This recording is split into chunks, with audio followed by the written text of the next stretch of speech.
이 시간에는 마지막 70번째 대신년의 세대라는 제목으로 두 중인 12번째 시간 말씀드리겠습니다.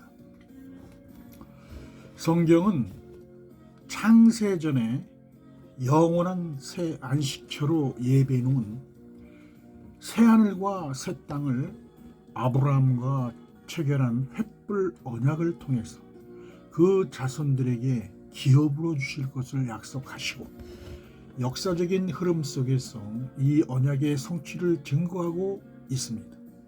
하늘의 모형인 약속의 땅 가나안을 기업으로 받을 자들로 믿음의 조상으로 부르신 아브라함의 자손들을 택하시고 그의 4대 손들을 율법과 복음의 공동체들인 믿음의 거룩한 시로 남겨두어 아모리 족속의 죄악이 관영하게 되는 마지막 7년 흉년의 안식년 때에 영적인 고토로 돌아오게 되는 것을 점진적인 구속사의 계시로 증거하고 있습니다. 하나님은 아브라함과 맺은 횃불 언약을 성취하시고자 모세를 통해서 제사장 나라의 백성으로 택한 이스라엘 백성들이 약속의 땅 가나안에 정착하여 살아갈 때 모든 거민에게 자유를 선포하고 분배받은 땅으로 돌아가서 땅을 회복하고 가족들이 연합을 이루는 하나님의 법도로 안식년이 7번 지난 49년의 해가 되는 속죄일부터 이듬해 속죄일까지 1년의 기간을 더하여 50년 단위의 신년의 제도를 시행하게 하셨습니다. 하나님께서 이 신년의 제도를 마련한 궁극적인 목적은 장차 마지막 70번째를 맞이하는 대신년의 세대에 아브라함의 4대 손으로 택한 율법과 복음의 공동체들의 충만한 수가 돌아와서 약속의 땅 새 예루살렘 성을 기업으로 받는 횃불 언약을 성취하기 위한 것임을 알 수가 있습니다. 우리가 살아가고 있는 글로벌 시대에 신년의 제도가 처음 시행한 이후로 대략 3400년 만에 끝을 맺는 마지막 70번째 대신년의 해가 2015년 9월 23일 속죄일부터 2016년 9월 22일 속죄일까지 1년간의 시기로 맞이하게 되었습니다. 특히 유대인들에게 대신년의 다음 해인 2017년은 유대국가 건설의 기초를 놓은 지 100년째 맞이하는 뜻깊은 해가 됩니다. 이는 동서로 분리된 예루살렘이 하나의 이스라엘 수도로 회복을 이루는 마지막 때의 예언을 성취하는 시기가 다가왔음을 예고하는 것입니다. 따라서 영적으로 깊은 수렁에 빠져있는 이 세대를 흔들어 깨우는 늦은 비 성령의 혁신적인 바람이 불어와 전 세계적으로 회개 역사가 일어나게 되는 격동의 세대가 될 것입니다. 그때를 아시는 그리스도께서 이스라엘의 유대인을 무화과 나무로 이방 나라의 이방인을 모든 나무로 비유하시고 모든 민족에게 아브라함의 4대 손으로 택한 두 언약의 공동체들이 회개하고 돌아오는 대부흥의 역사를 보거든 하나님의 나라가 가까운 줄을 알라 하시며 이 세대가 지나가기 전에 모든 일이 다 이루리라 하고 예언하신 것입니다. 누가복음 21장 29절에서 32절을 보면 이에 비유로 이르시되 무화과 나무와 모든 나무를 보라. 싹이 나면 너희가 보고 여름이 가까운 줄을 자연히 아나니 이와 같이 너희가 이런 일이 나는 것을 보거든 하나님의 나라가 가까운 줄을 알라. 내가 진실로 너희에게 이르노니 이 세대가 지나가기 전에 모든 일이 다 이루리라. 이 세대로 말씀하신 것은 첫 번째 신년의 시기를 BC 1367년에서 1366년에 시행한 이후에 대략 3400년 만에 마지막 70번째 대신년의 시기를 맞이하는 이스라엘의 유대인들과 이방인들의 마지막 세대를 지칭하신 것임을 알 수 있습니다. 지금까지 하나님의 시간표에 정해놓은 신년의 규정에 따라서 이스라엘의 회복을 이룰 것이라고 예언된 세대를 찾아보자면 대속죄일인 2015년 9월 23일부터 2016년 9월까지가 마지막 70번째 대희년의 해인데 그 후 50년간의 기간이 우리가 맞이하는 마지막 세대라는 것이며, 이 세대가 이스라엘과 이방 나라가 회복을 이루는 시기라는 사실을 어렵지 않게 발견할 수가 있습니다. 대략 1900년 동안 나라가 없었던 유대인들에게 유대국가 건설을 돕겠다는 벨푸어 선언은 영국 정부의 외교정책 방향이 담긴 문서로 1917년 당시 외무장관 아서 벨푸어가 문서에 서명하였으나 이 약속은 지켜지지 않았습니다.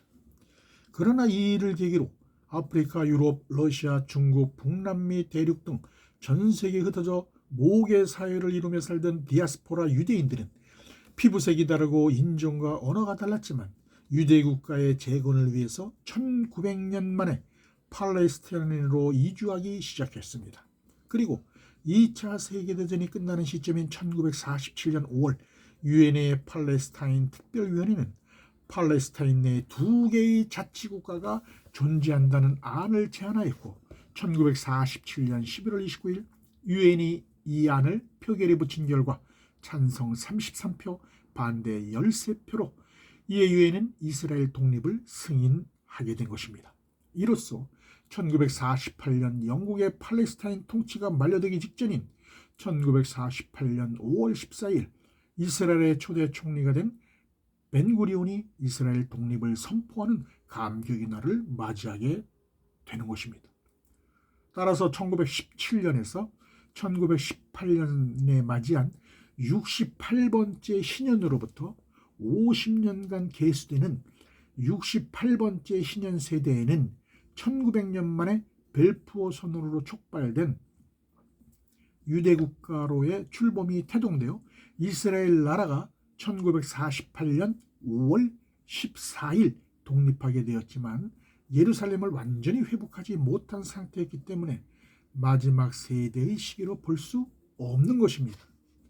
그 이후에 이스라엘은 아랍 동맹 국가들과 6.1 전쟁을 통해서 예루살렘을 1967년에 탈환하게 됨으로써 유대인들의 오랜 염원인 예루살렘 성전이 회복을 이루는 듯 하였으나 성전 터 위에 세워진 이슬람 사원 황금 도움의 문제로 예루살렘의 동쪽 지역을 아랍 국가들에게 돌려주고 서쪽 지역인 만 이스라엘의 자치권이 인정되었던 것입니다.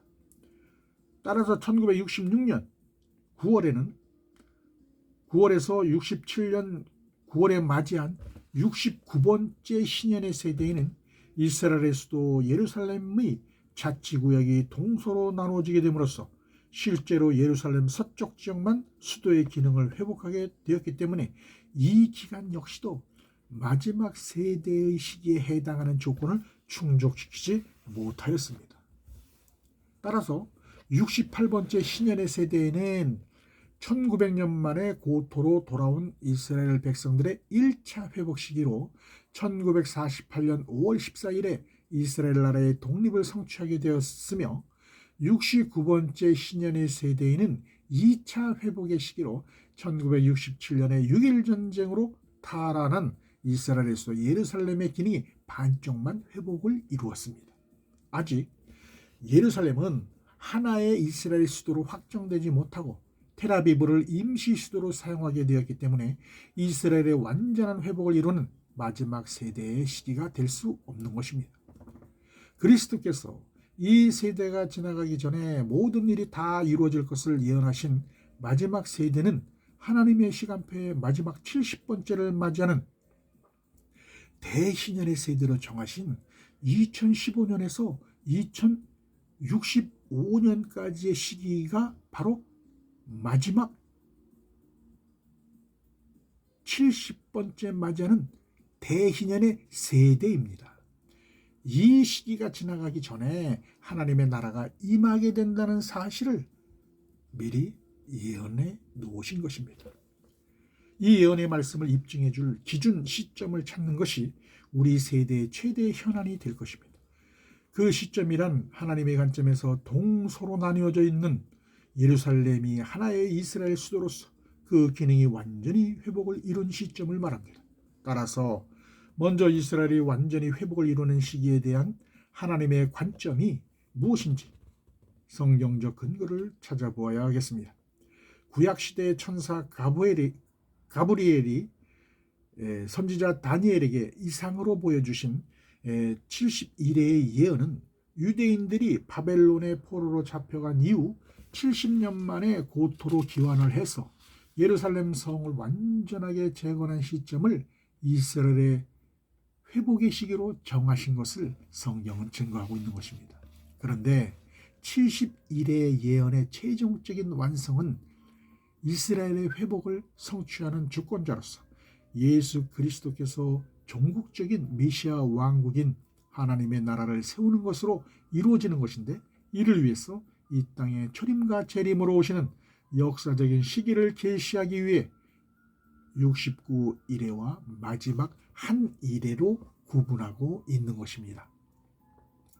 다니엘서 9장 24절 25절을 보면 내 백성과 내 거룩한 성을 위하여 71회로 기한을 정하였나니 그러므로 너는 깨달아 알지니라. 예루살렘을 중건하라는 영이 날 때부터 기름 부음을 받은 자 곧 왕이 일어나기까지 7일회와 62일회가 지날 것이요 그때 곤란한 동안에 성이 중건되어 거리와 해자가 이룰 것이며, 그리스도께서 초림하시기 전에 69일회 중 7일회에 대한 예언의 성취는 구약의 시대 율례의 학사이자 제사장인 에스라에게 아닥사스다 왕이 내린 조서의 초본에 기록되어 있습니다. 아닥사스다 왕은 에스라에게 황폐해진 예루살렘 성전의 재건뿐만 아니라 남유다 왕국의 삼권을 회복시키는 내용으로 법을 집행할 행정관들과 재판관에 대한 임명권까지 부여하고, 또한 거리와 성벽 등의 건축을 허가해서 조세를 징수하는 이스라엘의 관문인 예루살렘의 기능을 완전하게 회복시켜서 바벨론의 포로가 되어 있는 유다 백성들이 70년 만에 고토로 돌아올 수 있도록 한 것입니다. 에스라 7장 11절 24절에서 25절입니다. 여호와의 계명의 말씀과 이스라엘에게 주신 율례의 학사인 학사 겸 제사장 에스라에게 아닥사스다 왕이 내린 조서 초본은 아래와 같으니라. 내가 너에게 이르노니 제사장들이나 레위 사람들이나 노래하는 자들이나 문지기들이나 느디님 사람이나 혹 하나님의 전에서 일하는 사람들에게 조공과 잡세와 부세를 받는 것이 불가하니라 하였노라. 에스라여, 너는 내 손에 있는 내 하나님의 지혜를 따라 내 하나님의 율법을 아는 자로 유사와 재판관을 삼아 강서편 모든 백성을 재판하게 하고 그 알지 못하는 자는 너희가 가르치라. 이는 여호와 하나님이 회복의 기준으로 예루살렘이 온전한 수도의 기능을 할 수 있는 입법, 사법, 행정의 3권이 확립되는 때를 이스라엘의 온전한 회복의 시점으로 정하셨음을 나타내는 것입니다. 따라서 이러한 하나님의 뜻이 신약 시대에도 동일하게 적용되는 것을 아시는 예수 그리스도께서 그분이 재림하시기 전에 약 1900년간 나라를 잃어버린 이스라엘 백성들이 고토로 돌아와서 이스라엘의 수도 예루살렘의 기능이 회복되는 시기를 무화과나무의 비유로 예언하신 것입니다. 그 의의를 성취하고자 1948년 독립 당시만 해도 이스라엘은 감히 예루살렘을 자국의 수도로 정하지 못하였으나 독립과 동시에 발생한 1차 중동 전쟁에서 승리를 한 이스라엘은 용기를 얻어서 1950년 예루살렘을 수도로 정하는 기본법을 제정하고 입법화하였습니다. 그리고 외국 대사관을 예루살렘에 유치하기 위해서 많은 노력을 하였지만 아랍 동맹 국가들의 반대로 쉽지는 않았습니다. 그리스가 예루살렘으로 대사관을 옮기려다가 포기하였고 네덜란드는 옮겼다가 아랍국들의 압력에 못 이겨 끝내 다시 철수했습니다. 당시 네덜란드는 위로의 표시로 튤립을 한 배 가득 실어 예루살렘에 보내기도 하였다고 합니다. 이스라엘이 예루살렘을 수도로 정한 후 제일 먼저 행한 일은 외무부를 예루살렘으로 옮긴 것이었습니다. 비록 외국 대사관들은 텔아비브에 있다 하더라도 각국의 대사들이 부임하여 대통령에게 신임장을 제출하는 공식 일정을 통해 예루살렘에 위치한 외교부를 방문하도록 유도함으로써 예루살렘이 이스라엘의 수도임을 확인시키려는 의도가 내포되어 있었던 것입니다. 그러나 이러한 시도는 성공을 거두지 못하고 이스라엘은 외교부 장관 집무실이 예루살렘에 있었지만 각국의 난처한 사정을 고려해 텔아비브에 별관을 만들어 부임하는 각국 대사들이 신입장을 제출하도록 하였던 것입니다. 1953년 5월에서 7월 사이에 신임 독일 대사와 칠레 대사가 예루살렘을 방문하였는데 당시 프랑스와 미국 그리고 아랍 국가들이 이스라엘을 강하게 비난했습니다. 이러한 일로 다른 국가들은 대사 부임 시 예루살렘 방문을 거부했으며 따라서 예루살렘을 방문하느냐 마느냐의 문제로 인해 각국의 많은 부작용을 야기시켰었던 것입니다. 그러나 1953년 12월에 새로 부임한 러시아 대사는 당당하게 예루살렘의 외교부를 방문했고 이스라엘 대통령에게 신임장을 제정함으로써 예루살렘에서의 신임장 제정 거부의 종지부를 찍었습니다. 따라서 다른 나라들은 더는 눈치를 볼 이유가 없게 됨으로써 결국 예루살렘 방문의 문제는 1954년 이후 더 이상 문제가 되지 않았던 것입니다.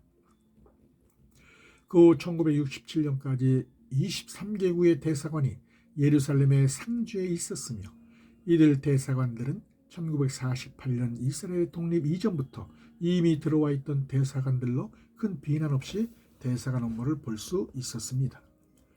그러나 1967년 이스라엘이 동예루살렘을 점령해서 합병한 이후로는 그나마 있던 대사관들도 곤란한 위치에 놓이게 되었고 추가로 대사관들이 예루살렘에 주재하는 일은 없었지만 67년 이전에 이미 요르단 통치하에서 상주에 있던 각국 대사관들은 그 지역이 이스라엘 통치 아래 들어가자 이스라엘의 노력에도 불구하고 하나씩 예루살렘을 빠져나갔습니다.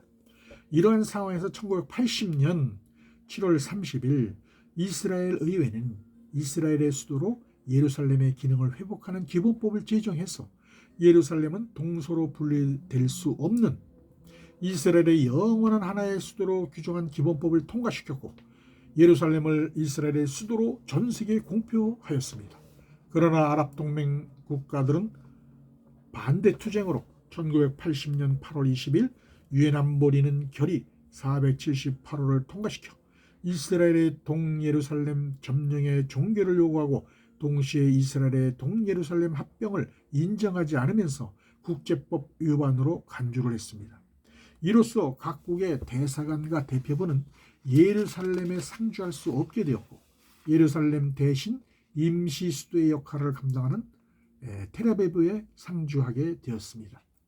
결국 예루살렘에 추가로 상주하는 대사관은 늘어나지 않았고 이런저런 외교적인 마찰로 인해서 1994년까지 예루살렘에 주재하는 외국 대사관들이라고는 고작 손가락에 꼽을 정도로 엘살바도르, 도미니카 공화국, 덴마크 그리고 코스타리카가 전부였습니다. 그나마도 2000년에 들어와서는 대부분의 대사관들이 철수하고 예루살렘에 대사관을 남겨둔 국가는 코스타리카와 엘살바도르만이 유일한 국가였습니다. 이들은 작은 나라였지만 그나마 예루살렘을 이스라엘의 수도로 인정한 몇 안 되는 국가들로 이스라엘의 외교적 자존심을 지켜주는 상징적인 역할을 하고 있었습니다. 그러나 2006년 7월 이스라엘의 레바논 공격은 이스라엘의 수도 예루살렘의 마지막 상징으로 남아있던 코스타리카와 엘살바도르 두 대사관마저 내쫓는 결과를 가져왔습니다.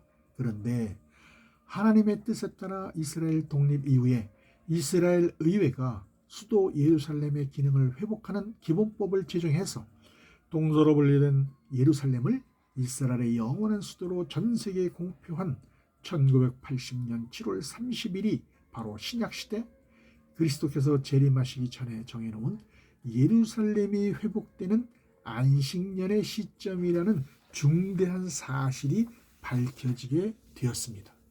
따라서 1980년이라는 시점은 그리스도께서 예언하신 이 세대를 측정하는 예루살렘이 분리되지 않은 하나의 이스라엘 수도로서의 삼권 기능을 회복한 시점이라는 것입니다. 이것은 예수 그리스도의 재림 시기를 예측할 수 있는 아주 중요한 기준점이 되는 것입니다. 그 사실을 입증하고자 구약시대의 천사가 다니엘에게 전한 매일 드리는 제사를 폐하며 멸망케 할 미운 물건을 세울 때부터 1290일을 지낼 것이라고 하는 예언의 성취가 그리스도께서 예루살렘의 회복을 예언한 시점과 일치하는 1980년 안식년의 시기로 지목해놓은 놀라운 사실이 새롭게 밝혀진 것입니다. 따라서 2015년 70번째를 맞이한 마지막 대희년의 세대가 지나가기 전인 2065년 이전에 신약시대의 예루살렘의 완전한 회복을 이룬 첫 해의 시작점인 1981년을 기점으로 하나님의 나라가 이 땅에 도래하게 될 것을 그리스도께서 예언하신 사실을 입증하는 것입니다. 그러나 실제로는 지금까지도 동서로 분리된 예루살렘이 하나의 수도로 완성되지 못하고 있습니다. 이는 그리스도께서 땅에 속한 이스라엘 자손들의 구원자로 지상 재림을 하셔서 시온산에 도래한 새 예루살렘 성의 첫째 성소에서 개최하는 거룩한 성에서 예루살렘을 영원히 회복시켜 주실 때까지 하나님이 이 땅에 건축한 예루살렘 성전의 동편문을 닫아두게 하셨기 때문이라는 사실입니다. 따라서 그 의를 성취하고자 무너진 성전터 위에 이슬람의 황금 사원을 세워서 동편문을 닫아두게 하셨던 것입니다. 이는 그리스도께서 시온산에 지상 재림하실 때까지 그곳에 제3성전을 건축하지 못하게 하시기 위한 하나님의 뜻을 깨달아야 합니다. 마지막 대희년의 시기에 제45대 미국 대통령으로 선출된 도널드 트럼프는 공식 석상에서 텔아비브에 상징하고 있는 미국 대사관을 예루살렘으로 옮길 것이라고 선언했습니다. 이는 다니엘의 마지막 한 일의 예언을 성취하는 7년간 중동 평화협정을 체결하는 시기가 임박하였음을 암시하는 것입니다. 이스라엘에서도 예루살렘의 기능이 완전한 회복을 이루는 시기와 그리스도께서 재림하실 시기에 관한 비밀한 내용이 담긴 글을 다니엘에게 마지막 때까지 봉함하고 간수하라고 전해주셨는데 마지막 70번째 대희년의 세대에 사는 열방의 교회와 성도들은 1290일과 1335일의 예언의 시기를 깨닫고 하나님의 나라를 완성하는 그리스도의 재림의 시기를 모든 민족에 전파하며 환란의 피난처를 광야에 예비하는 지혜와 총명의 영을 받아야 할 것입니다. 감사합니다.